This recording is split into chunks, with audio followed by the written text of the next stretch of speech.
అనంత కరుణామయుడు అపార కృపాశీలుడైన అల్లాహ పేరుతో ప్రారంభిస్తున్నాను. సూరే అన్నజ్మే 2వ రుక్కు 32వ వివరణ. ఫరా ఒక పండితుడి ప్రకారం అతను అరబ్బులను ఇటువంటి వాక్యాలు పలుకుతూ ఉండగా విన్నాడు. ఫలానా వ్యక్తి అతన్ని ఎంతగా కొట్టాడంటే ఇక చంపివేయడం ఒక్కటే మిగిలింది. అలీఫ్ అలం ఎఫ్ అల్, ఫలానా వ్యక్తి దాదాపు ఈ పని చేసేసేవాడే కవి అంటాడు. ఆవిడ అలా వచ్చినట్లే వచ్చింది, అభివాదం చేసింది, లేచింది, వెళ్ళిపోయింది. ఈ ప్రయోగాల దృష్ట్యా వ్యాఖ్యానకర్తలు కొందరు లమం అంటే చిన్న చిన్న పాపాలు అని అర్థం చెప్పారు. కొందరు దాని భావం మనిషి ఆచరణాత్మకంగా ఏదైనా పాపం చేరువకుపోయినా దానికి పాల్పడకపోవడం అని చెప్పారు. కొందరేమో ఒక వ్యక్తి కాసేపు ఆ పాపానికి లోనైన తర్వాత దాన్ని మానుకోవడం అని అర్థం చెబుతారు. మరికొందరేమో దీని భావం మనిషికి పాపపు ఆలోచన రావడం, లేదా దాని వాంఛ కలగడం, లేదా దానికి సంకల్పించడం, అయితే ఆచరణాత్మకంగా ఏ చర్య తీసుకోకపోవడం అని చెబుతారు.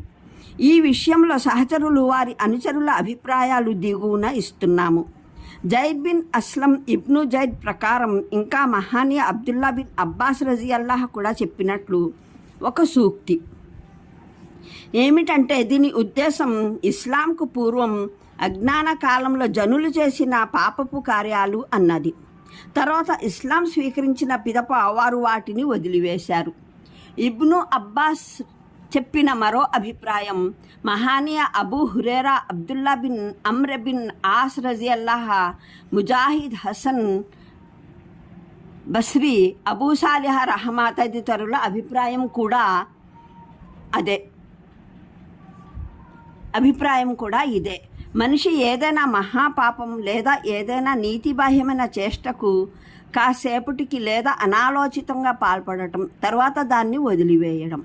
హజరత్ అబ్దుల్లా బిన్ మసూద్ రజియల్లాహ్, మస్రూక్ షబీర్ రహమా అభిప్రాయం హజరత్ అబూ హురైరా, హజరత్ అబ్దుల్లా బిన్ అబ్బాస్ రజీ ద్వారా కూడా విశ్వసనీయమైన ఉల్లేఖనాలు ఉటంకించబడ్డాయి. ఏమిటంటే, మనిషి ఏదైనా మహాపాపానికి మరీ చేరువైపోవడం, దాని ప్రారంభ దశలు దాటిపోవడం, కానీ అంతిమంగా ఆగిపోవడం. ఉదాహరణకు, ఒక వ్యక్తి దొంగతనానికి వెళ్ళడం, కానీ దొంగతనం మానుకోవడం. అలాగే పరిస్థితిని కలవడం, కానీ వ్యభిచారానికి ఒడిగట్టకపోవడం. హజరత్ అబ్దుల్లా బిన్ జుబైర్, ఇఖ్రమా, ఖతాదా జహా రజియల్లాహ్ చెప్పేదాన్ని బట్టి దీని భావం చిన్న చిన్న పాపాలన్నది. వాటి కోసం ప్రపంచంలోనూ ఎటువంటి శిక్ష నిర్ణయమై లేదు, పరలోకంలోనూ వాటికి శిక్ష పడే అభిశాపం ఏదీ చెప్పడం జరగలేదు. సయీద్ బిన్ ముసయ్యబ్ ప్రకారం దీని భావం పాపపు తలంపు మనసులో రావడం, కానీ ఆచరణాత్మకంగా దానికి పాల్పడకపోవడం అన్నది.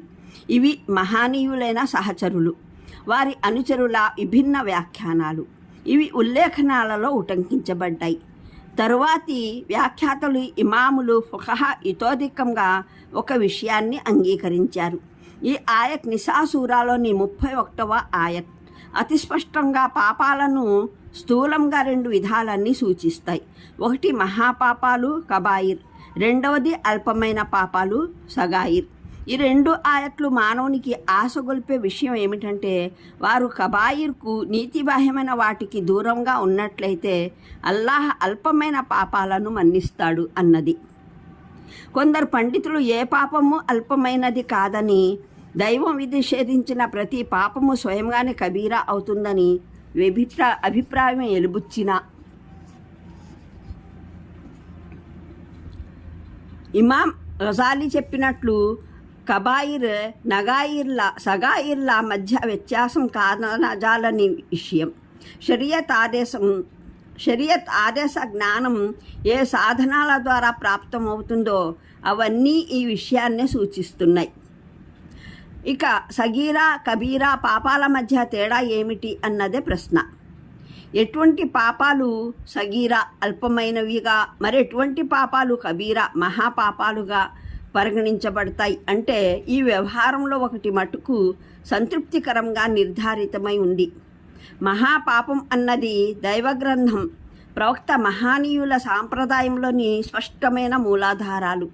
దేన్నైనా హరాంగా నిర్ణయించింది, లేదా దానికి అల్లాహ్ ఆయన ప్రవక్త ప్రపంచంలో ఏదైనా శిక్ష నిర్ణయించి పెట్టింది, లేదా దానికి పరలోకంలో శిక్ష ప్రాప్తమయ్యే అభిశాపం ప్రవచించబడి ఉన్నది, లేదా దానికి పాల్పడిన వానికి అభిశాపం ప్రకటించి ఉన్నది, లేదా దానికి లోనైన వారికి శిక్ష అవతరిస్తుందన్న సమాచారం ఇచ్చినది. ఇవన్నీ మహాపాపాలు. ఇటువంటి పాపాలు తప్ప షరియత్ దృష్టిలో అభిలషణీయం కానివన్నీ సగీరా గునాహ లేదా అల్పమైన పాపాలుగా నిర్వహించబడతాయి. అలాగే కబీరా చేయాలన్న కేవలం వాంఛ లేదా దాని సంకల్పము కబీరా కాదు, సగీరాగానే పరిగణించబడుతుంది. కడకు ఏదైనా పాపానికి ప్రారంభ దశలు దాటిపోవడం కూడా మనిషి దానికి పూర్తిగా ఒడిగట్టనంత వరకు అది కబీరాగా పరిగణించబడదు. అయితే ఒక స్థితిలో సగీరా పాపం కూడా కబీరాగా రూపొందుతుంది. అది ధర్మం పట్ల చులకన భావంతో, అల్లాహకు ప్రతిగా అహంకార భావంతో చేసినప్పుడు, దానికి పాల్పడిన వాడు దాన్ని ఒక చెడుగుగా పరిగణించిన షరియత్ని ఖాతరు చేయదగనదిగా భావించినప్పుడు అది కబీరాగా మారిపోతుంది. అంటే అల్పమైన పాపాలను మన్నించడానికి కారణం అల్పమైన పాపాలు కావు అని కాదు. దీనికి భిన్నంగా అల్లాహ్ తన దాసుల ఎడల సంకుచిత దృష్టితో అల్పస్వల్పమైన విషయాలను, చిల్లర వ్యవహారాలను పట్టుకోడు అన్నది. తన దాసులు సదాచారులై మహాపాపాలకు, నీతిబాహ్యమైన పనులకు దూరంగా ఉంటూ ఉన్నట్లయితే ఆయన వారి చిన్న చిన్న విషయాలను పట్టుకోడు. తన అపార కారుణ్యం చేత వాటిని ఇట్టే క్షమించి వేస్తాడు. అనంత కరుణామయుడు, అపార కృపాశీలుడైన అల్లాహ్ పేరుతో ప్రారంభిస్తున్నాను. సూరే అన్నజ్మే 2వ రుక్కు 32వ వివరణ. ఫరా ఒక పండితుడి ప్రకారం అతను అరబ్బులను ఇటువంటి వాక్యాలు పలుకుతూ ఉండగా విన్నాడు. ఫలానా వ్యక్తి అతన్ని ఎంతగా కొట్టాడంటే ఇక చంపివేయడం ఒక్కటే మిగిలింది. అలీఫ్ అలం ఎఫ్ అల్, ఫలానా వ్యక్తి దాదాపు ఈ పని చేసేసేవాడే కవి అంటాడు. ఆవిడ అలా వచ్చినట్లే వచ్చింది, అభివాదం చేసింది, లేచింది, వెళ్ళిపోయింది. ఈ ప్రయోగాల దృష్ట్యా వ్యాఖ్యానకర్తలు కొందరు లమం అంటే చిన్న చిన్న పాపాలు అని అర్థం చెప్పారు. కొందరు దాని భావం మనిషి ఆచరణాత్మకంగా ఏదైనా పాపం చేరువకుపోయినా దానికి పాల్పడకపోవడం అని చెప్పారు. కొందరేమో ఒక వ్యక్తి కాసేపు ఆ పాపానికి లోనైన తర్వాత దాన్ని మానుకోవడం అని అర్థం చెబుతారు. మరికొందరేమో దీని భావం మనిషికి పాపపు ఆలోచన రావడం, లేదా దాని వాంఛ కలగడం, లేదా దానికి సంకల్పించడం, అయితే ఆచరణాత్మకంగా ఏ చర్య తీసుకోకపోవడం అని చెబుతారు. ఈ విషయంలో సహచరులు వారి అనుచరుల అభిప్రాయాలు దిగువన ఇస్తున్నాము. జైద్ బిన్ అస్లం ఇబ్ను జైద్ ప్రకారం, ఇంకా మహానీయ అబ్దుల్లా బిన్ అబ్బాస్ రజియల్లాహ్ కూడా చెప్పినట్లు ఒక సూక్తి ఏమిటంటే, దీని ఉద్దేశం ఇస్లాంకు పూర్వం అజ్ఞాన కాలంలో జనులు చేసిన పాపపు కార్యాలు అన్నది. తర్వాత ఇస్లాం స్వీకరించిన పిదప వారు వాటిని వదిలివేశారు. ఇబ్ను అబ్బాస్ చెప్పిన మరో అభిప్రాయం, మహానీయ Abu Hurairah, Abdullah bin Amr bin As రజియల్లాహ్, Mujahid, Hasan Basri, Abu Salih రహమా తదితరుల అభిప్రాయం కూడా ఇదే. మనిషి ఏదైనా మహాపాపం లేదా ఏదైనా నీతిబాహ్యమైన చేష్టకు కాసేపటికి లేదా అనాలోచితంగా పాల్పడటం, తర్వాత దాన్ని వదిలివేయడం.